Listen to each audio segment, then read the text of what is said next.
हे friends, मैं Lakshmi LPS academy या journey to excellence में आपका बहुत स्वागत करती हूँ। आज हम लोग पढ़ेंगे इल्तुतमिश के बारे में। और जैसे कि आप जानते हैं कि दिल्ली सल्तनत का हमारा टॉपिक स्टार्ट हो चुका है और दिल्ली सल्तनत में 5 वंशों ने शासन किया था। हमने कुतुबी वंश पढ़ लिया था, ठीक है। और सबसे पहला शासक कौन होता है जो कि मामलुक या गुलाम वंश की नींव डालते हैं? नाम है उनका मोहम्मद गौरी के जो गुलाम होते हैं कुतुबुद्दीन ऐबक, है ना। कुतुबुद्दीन ऐबक की अगर हम टाइमिंग की बात करें तो 1206 से लेके 1210 ईस्वी, है ना। अकस्मात मृत्यु, घोड़े से चौगान खेलते हुए घोड़े से गिर जाते हैं और इनको चोट आती है और इनकी डेथ हो जाती है, ठीक है। इनके मरने के बाद क्या होता है, नाम हम किसकी बात कर रहे हैं? ऐबक की। तो ऐबक की जब मृत्यु हो गई 1210 ईस्वी में, तो कहा जाता है कि इनका पुत्र था, नाम था उसका आराम शाह। क्या नाम था? आराम शाह। कुछ लोग बोलते हैं कि पुत्र थे इनके, कुछ बोलते हैं पुत्र नहीं थे, 3 पुत्रियां थी। पता नहीं क्या सत्य है क्या असत्य है, बट हमें ये पढ़ना है।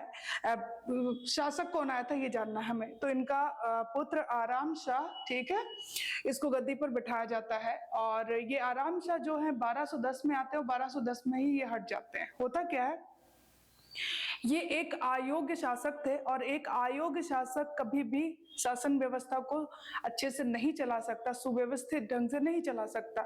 तो ऐसे में क्या हुआ, कुछ अमीर जो थे, समझदार अमीर थे, तुर्क अमीर थे, समझदार थे, वो बुद्धिमान थे। उन लोगों ने क्या किया, विद्रोह कर दिया कि इनको गद्दी से हटाया जाए, आराम शाह को गद्दी से हटाया जाए, ये शासन को चला ही नहीं सकते हैं, है ना। फिर एक और व्यक्ति थे, उन्होंने इल्तुतमिश को, इस वक्त इल्तुतमिश क्या है, वो इल्तुतमिश बदायूं में रहता है और इल्तुतमिश को आमंत्रित करते हैं कि आप आकर गद्दी को संभालें। और इल्तुतमिश दिल्ली की ओर कूच करता है और कहते हैं दिल्ली के निकट आराम शाह और आराम शाह और इल्तुतमिश के बीच में एक युद्ध होता है और उस युद्ध में इल्तुतमिश जीत जाता है और आराम शाह को मार डाला जाता है। इस तरीके की बात अलग अलग किताबें अलग अलग बातें कहती हैं, बट हमें ये याद रखना है कि ऐबक के बाद आराम शाह नामक एक व्यक्ति शासन सत्ता पर बैठा था और वो ज्यादा दिन तक उसका सुख भोग नहीं पाया। करीब 6-7 महीने बाद वो गद्दी से हट जाता है। उसके बाद इल्तुतमिश आते हैं जो कि 1210 से लेके 1236 तक रहेंगे, इलबारी तुर्क। तो इतनी बात समझ में आ गई है ना आप लोगों को, मैं इतना उम्मीद कर रही हूँ, ठीक है। ओके, इसको हटाती हूँ 1 मिनट और इस मैप को मैं थोड़ा बड़ा कर लेती हूँ। जैसा कि आप लोग भी जानते हैं कि ये हमारा प्यारा भारत है, ये रहा आपका पाकिस्तान, ये रहा आपका पाकिस्तान और ये रहा अफगानिस्तान इसी के ऊपर, और इसके ऊपर ये रहा आपका उज्बेकिस्तान। इसी उज्बेकिस्तान में ही है आपका इलबारी कबीला, है ना। और इसके नीचे जस्ट है आपका तुर्कमेनिस्तान। समझ में आया? ये जरूरी है जानना। ये जो उज्बेकिस्तान है यहीं पे इलबारी कबीला, वहीं का है आपका इल्तुतमिश जो आज आप पढ़ोगे, है ना। शमसी वंश की नींव डालते हैं कौन? इल्तुतमिश। 1211 से लेके 1265। इससे पहले इनके बारे में थोड़ा सा डिफाइन करते हैं। एक्चुअल में स्थापना इन्होंने की है शमसी वंश की इल्तुतमिश ने। इनका नाम है शमशुद्दीन इल्तुतमिश या अल्तमश, है ना। और ये गुलामों के गुलाम हैं क्योंकि कुतुबुद्दीन ऐबक खुद भी गुलाम थे और उन्होंने इनको खरीदा था, है ना। कैसे अभी बताते हैं हम आपको। नस्ल इनकी इलबारी तुर्क है, उज्बेकिस्तान, और पिता इनके इलम खां, ठीक है। ये एक सरदार थे। बचपन इनका अच्छा बीता था, लेकिन बाद में क्या हुआ है कि इनके भाइयों ने ही, ये बचपन से मतलब कहा जाता है ये बहुत ही अच्छे थे दिखने में, बहुत ही आकर्षक और बहुत ही दिमाग वाले थे, बुद्धिमान भी थे। तो इस तरीके से ये जलन का शिकार हुआ मतलब बचपन से ही होते हुए आए, ठीक है। और इनको इसी जलन की वजह से इनके भाइयों ने क्या किया, इनके फैमिली के लोगों ने ही क्या किया, मतलब भाइयों ने बुखारा, यही उज्बेकिस्तान में ही बुखारा है, बुखारा का एक हाजी नामक दास था, उसको बेच दिया। अब वो हाजी नामक जो दास था ना, वो खुद अपने पास तो रखेगा नहीं, व्यापारी था, उसने एक अन्य व्यापारी जमालुद्दीन मोहम्मद चुस्त कबा को बेच दिया, ठीक है। और इसने जमालुद्दीन मोहम्मद चुस्त कबा ने उसे खरीदा और उसे कहाँ ले आया? गजनी। कहाँ पे ले आया? गजनी। गजनी में मोहम्मद गौरी को ये संदेशा गया कि गुलाम मतलब इसके बारे में खरीदने के लिए, बट गौरी ने इसमें दिलचस्पी नहीं दिखाई, ठीक है।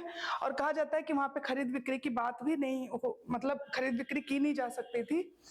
तो गुजरात अभियान से वापस लौटते हुए जो ऐबक है उसको ये बहुत पसंद आ गया और वो खरीदना चाह रहा था, ठीक है। तो ऐबक खुद तो अब वो किसी के अंडर में है, किसी के अधीन है, मतलब कि मोहम्मद गौरी का गुलाम है, तो उसको इजाजत लेनी पड़ेगी ना, उसको परमिशन लेनी पड़ेगी। उसने गौरी से परमिशन ली, लेकिन गौरी ने मना कर दिया। गौरी ने बोला कि यहाँ पे ये पॉसिबल नहीं है, आप इन्हें दिल्ली बुला लो। और दिल्ली जाता है। दिल्ली में कहा जाता है कि इसने ऐबक ने इसको खरीदा था कुछ 1 लाख जीतल में, ठीक है। 1 लाख जीतल में किसने खरीदा था? ऐबक ने। किसको? इल्तुतमिश को, ठीक है। तो इस तरीके से ये इनकी एक कहानी थी। अब हम आते हैं मेन अपने हमने एक माहौल तैयार किया है कि हम अब समझ में आएगा अच्छे से। आराम से। मैंने बोला कि ऐबक की मृत्यु के बाद, ऐबक की डेथ कब हो जाती है? 1206 से 1210 में तक वो रहते हैं। दिल्ली सल्तनत का ऐसा कौन सा शासक जो कि चौगान खेलते हुए घोड़े से गिर जाने के कारण उनकी मृत्यु हो गई थी? वो कौन है? ऐबक है, कुतुबुद्दीन ऐबक है, ठीक है। ओके, तो ऐबक की मृत्यु के बाद उनका पुत्र है ना आराम शाह 1210 में गद्दी पर बैठता है। जुबैनी कहते हैं, जुबैनी है इतिहासकार, उनका कहना है कि ऐबक का कोई भी पुत्र नहीं था। और मिनहाज के अनुसार ऐबक की 3 पुत्रियां थी, है ना, जिसमें से ऐबक इतना मानता था इल्तुतमिश को कि उसने अपनी एक पुत्री का विवाह तक उससे कर दिया था, है ना। बदायूं का इक्तदार बना दिया, दिल्ली के अच्छे पदों, मतलब जो सबसे बेस्ट पद था उसको दिया। और इससे बड़ी बात क्या है कि उसने अपनी पुत्री का भी विवाह कर दिया, ठीक है। तो गुलाम भी था और दामाद भी था ऐबक का। कौन? इल्तुतमिश, ठीक है। तो आराम शाह एक अयोग्य और कमजोर शासक था। अनेक योग्य तुर्क अमीरों ने, मैंने बताया कि जो समझदार लोग थे उनको ये बिल्कुल अच्छा नहीं लगा और उसके गद्दी पर बैठाए जाने का उन लोगों ने विरोध कर दिया, ठीक है। अनेक योग्य तुर्क अमीरों ने आराम शाह के गद्दी पर बैठने पर काफी ज्यादा विद्रोह किया और बोला कि इसको हटाओ, तत्काल इसको हटाया जाए। तथा अमीरों ने स्वतंत्रता की घोषणा भी कर दी। अमीर जो थे उन्होंने अपने स्वतंत्रता की घोषणा कर दी, जैसे बंगाल में अली मर्दन, सिंध में कुबाचा, ठीक है। और ऐसी स्थिति में दिल्ली के तुर्क अमीर सरदार में प्रमुख थे, नाम था उनका अली इस्माइल, इंपॉर्टेंट नेम है इनका, अली इस्माइल। इन्होंने क्या किया? अल्तमश जो कि बदायूं का इक्तदार था, सूबेदार था, उसको जो है निमंत्रण दिया, बोला कि आप आइए दिल्ली और गद्दी को संभालिए। तो अल्तमश उस वक्त क्या है? बदायूं का इक्तदार है। इसको निमंत्रण किसने दिया? अली इस्माइल ने निमंत्रण दिया। तो कौन नहीं बनना चाहेगा? इल्तुतमिश हैप्पी होके, खुश होके दिल्ली की ओर कूच किया कि अब मैं सुल्तान बनूंगा, है ना। आराम शाह और अल्तमश यानी इल्तुतमिश, इन दोनों के बीच में होता है युद्ध दिल्ली के निकट। दोनों का आमना सामना दिल्ली के निकट हुआ। आराम शाह जो है हारा और कहा जाता है मारा भी गया, ये इसकी हत्या हो गई। और अब इल्तुतमिश या अल्तमश बैठेंगे गद्दी पर। गद्दी पर कौन बैठा? इल्तुतमिश, गुलामों का गुलाम, ठीक है। इल्तुतमिश अल्तमश सुल्तान बना, दिल्ली सल्तनत का पहला सुल्तान, और इसने राजधानी दिल्ली को बनाई। ऐबक के काल में राजधानी लाहौर थी, ये दिमाग में रखिएगा, बहुत इंपॉर्टेंट है। और ये वैधानिक था क्योंकि इसने जो बगदाद के खलीफा थे उनसे खिलाफत प्राप्त की थी और इसलिए ये वैधानिक था, ठीक है। समझ में है। और दास्ता से मुक्त थे, वो दास्ता से मुक्त नहीं थे ऐबक, इसीलिए उन्होंने सुल्तान की उपाधि नहीं ली थी, याद रखिएगा, ठीक है। इल्तुतमिश 1211 से लेके 1236 तक रहते हैं। ये उपाधि देखते हैं इनकी, ईश्वर की भूमि का रक्षक, ईश्वर के सेवकों का सहायक और अमीर उल उमरा, सुल्तान आजम, ये इनकी उपाधियां हैं। इल्तुतमिश का मतलब क्या होता है इस शब्द का? साम्राज्य का स्वामी, साम्राज्य का, हालांकि पूछेगा नहीं लेकिन ठीक है, जानना चाहिए, पढ़ रहे हैं तो फिर, है ना। प्रथम इलबारी तुर्क शासक तथा दिल्ली को राजधानी बनाने वाला प्रथम सुल्तान कौन है? इल्तुतमिश या अल्तमश।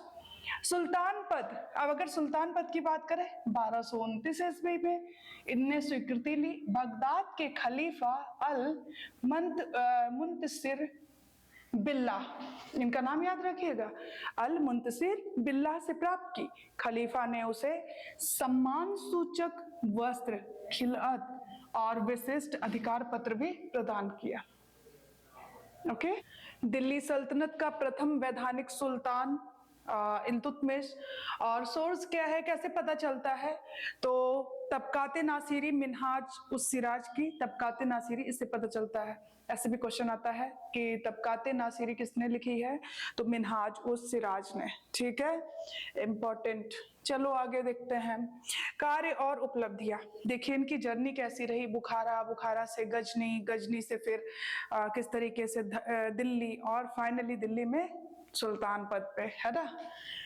ओके, तो अब इनको कुछ संघर्ष भी करना पड़ेगा, क्योंकि आराम शाह के काल में आराम शाह किसी लायक नहीं थे, उनके पास कोई योग्यता नहीं थी, और उनके समय में बहुत सारे लोग थे जिन्होंने अपने आप को स्वतंत्र घोषित कर लिया था।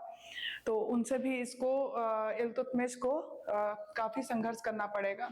कार्य और उपलब्धियों की बात करते हैं तो 26 वर्षीय अपने कार्यकाल में इल्तुतमिश 1210 से 20 तक ये विरोधियों का दमन करेंगे। 21 से 29 तक मंगोल आक्रमण के खतरे का सामना करेंगे, और उसे कैसे समाप्त करना है वो सारी चीजें, उसका समाधान क्या है।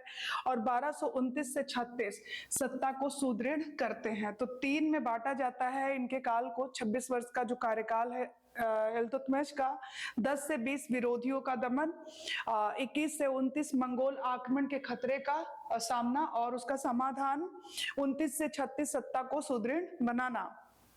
3 प्रमुख प्रतिद्वंदी हैं इनके, गजनी, सिंध और बंगाल। गजनी पर कौन है? यल्दूज, है ना। सिंध पर कौन है? कुबाचा। और बंगाल में कौन है? अलीमर्दन। इन सब ने अपने आप को बिल्कुल स्वतंत्र घोषित कर रखा है, ठीक है, और इन जगहों पर इनका हो गया कब्जा। आराम शाह की अयोग्यता का लाभ उठाकर कुबाचा ने भटिंडा, कुराम और सरस्वती तक साम्राज्य विस्तार किया। आराम शाह की अयोग्यता का लाभ उठाकर कुबाचा ने भटिंडा, कोराम, सरस्वती और साम्राज्य तक अपने साम्राज्य का विस्तार किया। बंगाल, बिहार दिल्ली से पृथक हो गए। देखो दिल्ली के अंडर में जो अधीन आते थे बंगाल और बिहार, अब वो ये आराम शाह के काल में जब इनका पीरियड है, जब ये सत्ता पे हैं, तो उस समय बंगाल और बिहार दिल्ली से अपने आप को अलग घोषित कर लेता है, अपने आप को अलग कर लेता है। लखनौती में अलीमर्दन, उन्होंने भी खुद को स्वतंत्र घोषित कर लिया, और जालौर और रणथंभौर भी अपने आप को स्वतंत्र घोषित कर देते हैं। तो ये यहाँ तक की घटना बहुत इंपॉर्टेंट है, ये है ना। यल्दूज का पतन सबसे पहले, यल्दूज 1215 से 16, ठीक है। तराइन का मैदान कौन नहीं जानता है, सबसे ज्यादा फेमस है ये। मोहम्मद गौरी और पृथ्वीराज तृतीय के बीच में 2 तराइन के युद्ध होते हैं, 1191 एंड 1192, है ना। तराइन के प्रथम युद्ध में पृथ्वीराज जीतते हैं और सेकंड में पृथ्वीराज हार जाते हैं। इल्तुतमिश और यल्दूज के बीच में होता है, यल्दूज बदायूं ले जाया जाता है, मतलब ये हार जाता है और इसको बंदी बनाकर बदायूं ले आते हैं और बदायूं में इसका वध कर दिया जाता है। तो इसका हो गया दमन। अब आगे देखो कुबाचा की पराजय कैसे होगी। कुबाचा कुछ ज्यादा ही परेशान करता है। इल्तुतमिश के गद्दी पर बैठते कुबाचा ने सिंध, सागर, दोआब, सरस्वती, भटिंडा और लाहौर तक कर लिया अधिकार। अब जो उत्तर पश्चिम की सीमा और पंजाब में इल्तुतमिश का प्रमुख प्रतिद्वंदी, ठीक है, उत्तर पश्चिमी सीमा और पंजाब में इल्तुतमिश का प्रमुख प्रतिद्वंदी कौन था? कुबाचा था। यल्दूज ने, हुआ क्या था, यल्दूज जो था ना, जिसको अभी इसने हराया है और इसकी हत्या भी हो गई, वध भी हो गया। यल्दूज ने लाहौर कुबाचा से छीना था, लेकिन जब यल्दूज हार जाता है ना इल्तुत से, तो दोबारा से कुबाचा क्या करता है, लाहौर को इससे छीन लेता है। तो वही लिखा हुआ है, यल्दूज ने लाहौर कुबाचा से छीना, लेकिन जब यल्दूज इल्तुतमिश से अभी हारा ना, 1215-16 किससे युद्ध हो रहा है? यल्दूज और इल्तुतमिश, ठीक है। तो इल्तुतमिश से हारा तो कुबाचा ने पुनः लाहौर पर अधिकार कर लिया, ठीक है। ओके, कुबाचा की शक्ति को तोड़ने के लिए इल्तुतमिश ने लाहौर पर किया आक्रमण, लाहौर पर आक्रमण किया और कुबाचा वहां से भाग खड़ा हुआ। कुबाचा ने सामना नहीं किया, कुबाचा भाग गया।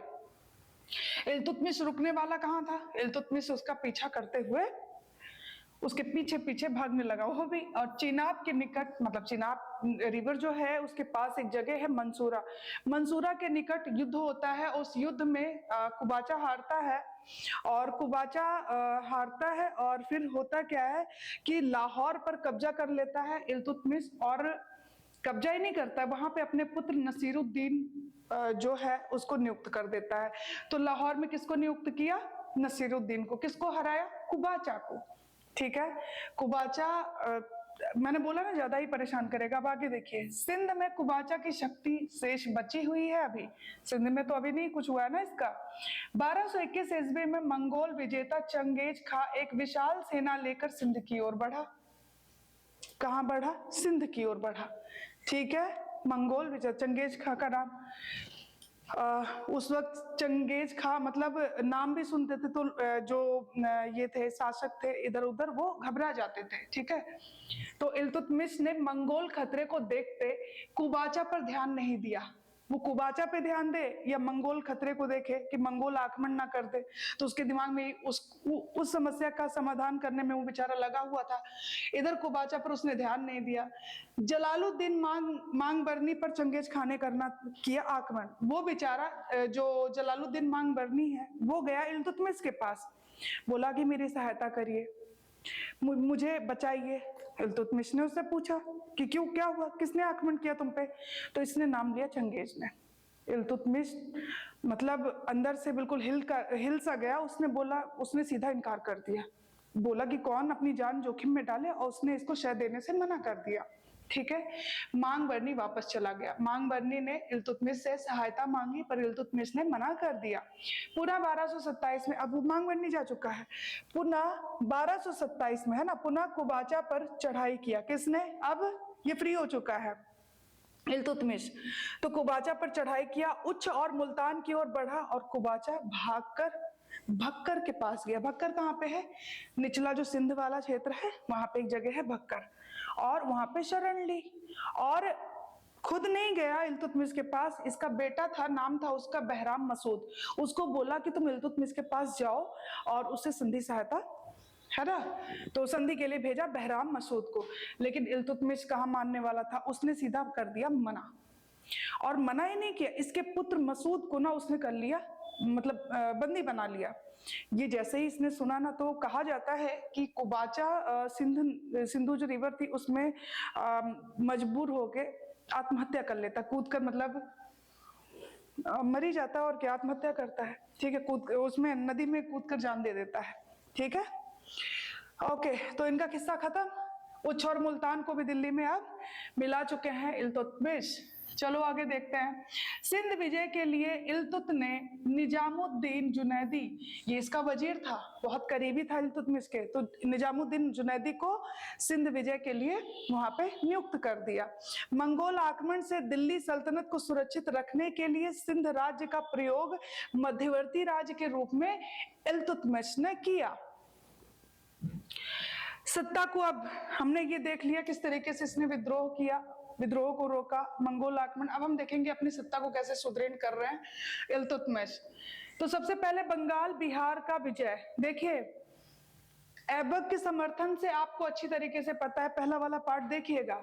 अली मर्दन ऐबक के समर्थन से बंगाल का शासक बना था, लेकिन जब ऐबक की मृत्यु हो जाती है तो खुद को स्वतंत्र वो घोषित कर लेता है। ठीक है, और स्वतंत्र ही नहीं घोषित करता है, वो एक उपाधि भी लेता है अलाउद्दीन की। ठीक है, इसके बाद हिसामुद्दीन गद्दी पर बैठते हैं। जब ये अलाउद्दीन है उसके बाद कौन आएगा? हिसामुद्दीन एवज का नाम सुना होगा आप लोगों ने, इसको गियासुद्दीन एवज के नाम से जाना जाता है। ठीक है, इसने उपाधि क्या ली? गियासुद्दीन आजम। तो आपको गियासुद्दीन भी मिल सकता है, हिसामुद्दीन भी मिल सकता है। उपाधि क्या ली? गियासुद्दीन आजम। ठीक है, और इसी नाम से इसने सिक्के भी और खुतबा भी पढ़वाया। ठीक है, मैंने बोला कि बंगाल और बिहार पर विजय करेंगे। इसमें क्या है, अली मर्दान ऐबक के समर्थन से गद्दी पर बैठा था और जैसे ही ऐबक की मृत्यु होती है वो अपने आप को स्वतंत्र घोषित कर लेता है। फिर उसके बाद दूसरा कौन आता है, हिसामुद्दीन आता है। हिसामुद्दीन ने एक उपाधि ली, नाम है गयासुद्दीन, है ना, गयासुद्दीन आजम, और उसी नाम से इसने खुतबा भी पढ़वाया और सिक्के भी चलवाए। ठीक है, हिसामुद्दीन एवज ने बिहार में भी अपनी सत्ता का विस्तार किया और कहाँ कहाँ किया, जाजनगर, तिरहुत, बंग और कामरूप, है ना। बहुत इंपॉर्टेंट है, बहुत इंपॉर्टेंट है, और ये क्वेश्चन बहुत बार रिपीट भी होता है, बीपीएससी में हो या बिहार के कोई भी एग्जाम हो, और वैसे भी हर एक एग्जाम में पूछा जाता है, लेकिन बिहार से संबंधित है तो बहुत इंपॉर्टेंट है। हिसामुद्दीन एवज ने बिहार में भी सत्ता विस्तार किया। कौन कौन सी जगह, जाजनगर, तिरहुत, बंग और कामरूप। यहाँ पर खराज भी वसूला, किसने, गयासुद्दीन या हिसामुद्दीन। ठीक है, गयासुद्दीन इसकी क्या थी, उपाधि थी। ओके, इल्तुतमिश पश्चिमी सीमा, अब ये इधर ध्यान ही नहीं दे रहा था, जब ये पश्चिम की ओर अपनी सीमा को बिल्कुल सुनिश्चित कर लिया ना, तो अब ये कूच किया पूर्व की ओर। किधर कूच किया, पूर्व की ओर। एक सेकेंड, मैं मान के चलती हूँ आप लोग को पता होगा, लेकिन फिर भी ऐसे रफली बना दिया मैंने, है ना। एक सेकेंड,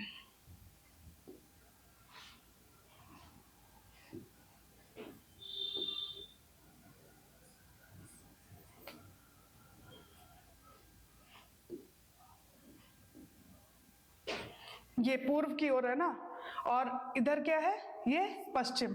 ठीक है, ओके, पूर्व की ओर, पूर्व की ओर इधर है बिहार, ये रहा आपका बिहार, तो पूर्व की ओर बढ़ा और हिसामुद्दीन इल्तुतमिश को रोकने के लिए, इधर ये पूर्व की ओर बढ़ता है इल्तुतमिश, और हिसामुद्दीन ने क्या किया, वो भी इल्तुतमिश को रोकने के लिए आगे बढ़ा। इन दोनों की हुई आमना सामने, इन दोनों आपस में टकराए। कैसे, दोनों में जब आपस में मतलब आमना सामना हुआ तो अधीनता किसने स्वीकार की होगी, हिसामुद्दीन ने, है ना। तो हिसामुद्दीन ने क्या किया, अधीनता स्वीकार कर ली, और उसके बाद इल्तुतमिश ने क्या किया, यहाँ पे बिहार वाले क्षेत्र में उसने क्या किया, मलिक जानी, इनका नाम बहुत इंपॉर्टेंट है, मलिक जानी को क्या किया, सूबेदार नियुक्त कर दिया और खुद जो है दिल्ली चला आया। इतनी बात समझ में आ गई।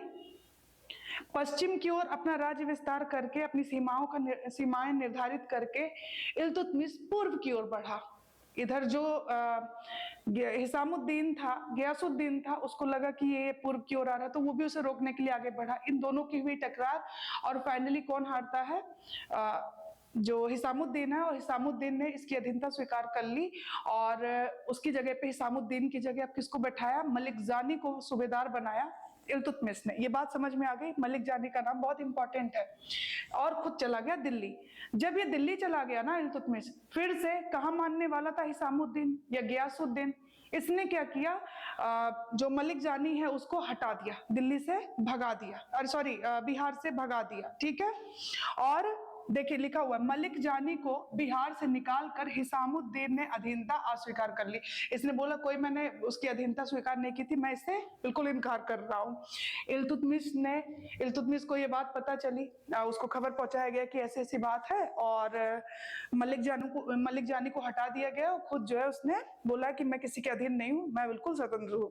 इल्तुतमिश ने उसे दंडित करने के लिए अपने पुत्र, नाम था, अवध का राज्यपाल था वो, नसीरुद्दीन को वहां पे भेजा।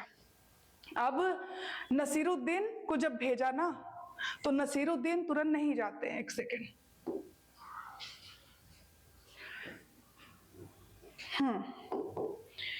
किंतु उसे उपयुक्त समय प्रतीक्षा का परामर्श दिया। लेकिन होता क्या है, 2 वर्ष बाद हिसामुद्दीन अपने पूर्व अभियान पर गया हुआ था। 2 वर्ष बाद मौका मिलता है, हिसामुद्दीन पूर्व की ओर अभियान पर गया हुआ था। ऐसे में इसका लाभ उठाता है, और नसीरुद्दीन क्या करता है, जो कि अवध का राज्यपाल था, और कौन है ये, इल्तुतमिश का पुत्र है, इसने लखनौती पर किया आक्रमण।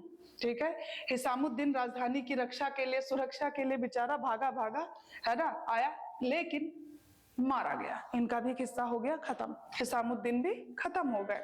1226 में नसीरुद्दीन ने लखनौती पर अधिकार कर लिया। इल्तुतमिश ने उसे बंगाल का सूबेदार नियुक्त किया। तो क्वेश्चन आता है नसीरुद्दीन बंगाल का सूबेदार 1226। ठीक है, नसीरुद्दीन ज्यादा दिन तक रहते नहीं है और 1229 में इनकी हो जाती है मृत्यु, है ना। नसीरुद्दीन यानी कि इल्तुतमिश के बेटे की मलिक इख्तियारुद्दीन बल्ख के नेतृत्व में खिलजी अमीर जो थे, आई रिपीट, मलिक इख्तियारुद्दीन बल्ख के नेतृत्व में खिलजी अमीर जो थे, उन्होंने लखनौती में कर दिया विद्रोह। 1223 ईस्वी में इल्तुतमिश ने खुद जाकर, अब किसी को भेजता नहीं है, खुद उधर की ओर गया और फिर क्या किया, इख्तियारुद्दीन मारा गया और बंगाल पर दिल्ली पुनः आक्रमण किया और अपने दिल्ली के अधीन कर लिया इल्तुतमिश ने। ठीक है, अब आ जाइए रणथंभौर और मंदौर 1226। रणथंभौर के दुर्ग का घेरा किया और कहा जाता है कि इसको घेरना असंभव था, ठीक है, इसको भेदना असंभव था, लेकिन इल्तुतमिश ने किया। रणथंभौर के दुर्ग का घेरा किया जहां पृथ्वीराज तृतीय के वंशज के लोग वहां पे रहते थे। इल्तुत ने विजय भी की।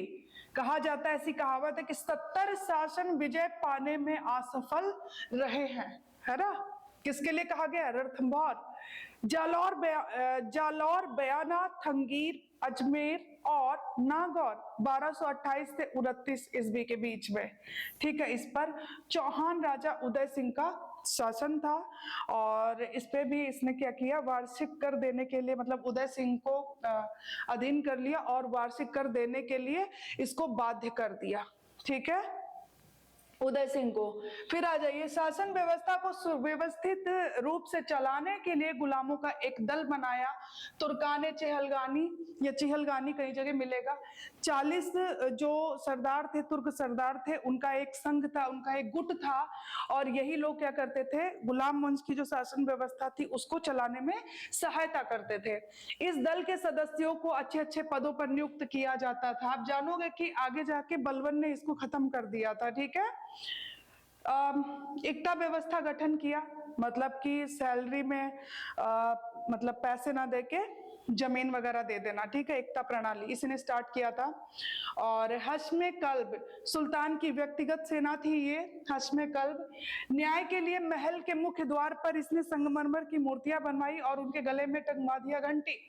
अगर किसी को न्याय याचिका करनी है तो वो लाल वस्त्र पहनकर और घंटी बजाए, तो न्याय याचिका का मतलब ये एक प्रतीक था। तो लाल वस्त्र याद रखिएगा। ठीक है, ओके। पहला तुर्क सुल्तान जो कि शुद्ध अरबी सिक्के चलवाए और उन पर खलीफा का नाम अंकित करवाया। कौन से खलीफा थे जिनका नाम अंकित करवाया था? सर्वप्रथम तो अब्बासी खलीफा अल मुस्तनसीर के नाम से ये सिक्के चलवाए थे। ठीक है, टंकों पर टकसाल का नाम लिखने का जो विदेशों में प्रचलन था उसको भारत में शुरू करवाने का श्रेय किसको जाता है? इल्तुतमिश को। अतारकिन का दरवाजा ये नागौर में, और चांदी का टंका और तांबे का जीतल इम्पोर्टेंट है बहुत ज्यादा, ये कई बार पूछता है। और रजिया की योग्यता से प्रभावित होकर उसने उत्तराधिकारी भी घोषित कर दिया था अपने मृत्यु से पूर्व। 1236 में बीमारी के कारण इनकी हो जाती है मृत्यु। और आप जैसा कि जानते हैं कि रजिया सुल्तान पहली और आखिरी महिला शासक है ना। और पहली बात यह है कि जो रजिया है, वही जो मैंने बताया जो प्रतीक था लाल वस्त्र पहनकर, है ना, जाकर न्याय याचिका करना, तो वही काम रजिया भी करती हैं, क्योंकि इनको सुल्तान नहीं बनाया जाता है और लोग विरोध करते हैं कि महिला हैं और ये पॉसिबल नहीं है ना। तो उन सारे नियम कानूनों को तोड़ते हुए ये दिल्ली की जनता के सामने जाती हैं और बोलती हैं कि इंसाफ चाहिए मुझे, और जनता दिल्ली की इनका साथ देती है ना। तो ये पूरा आज हम लोगों ने इल्तुतमिश के बारे में बहुत ही अच्छे से पढ़ा, और फिर मिलते हैं हम लोग नेक्स्ट वीडियो में, है ना। खूब अच्छे से पढ़िए, खूब खुश रहिए, और थैंक यू सो मच।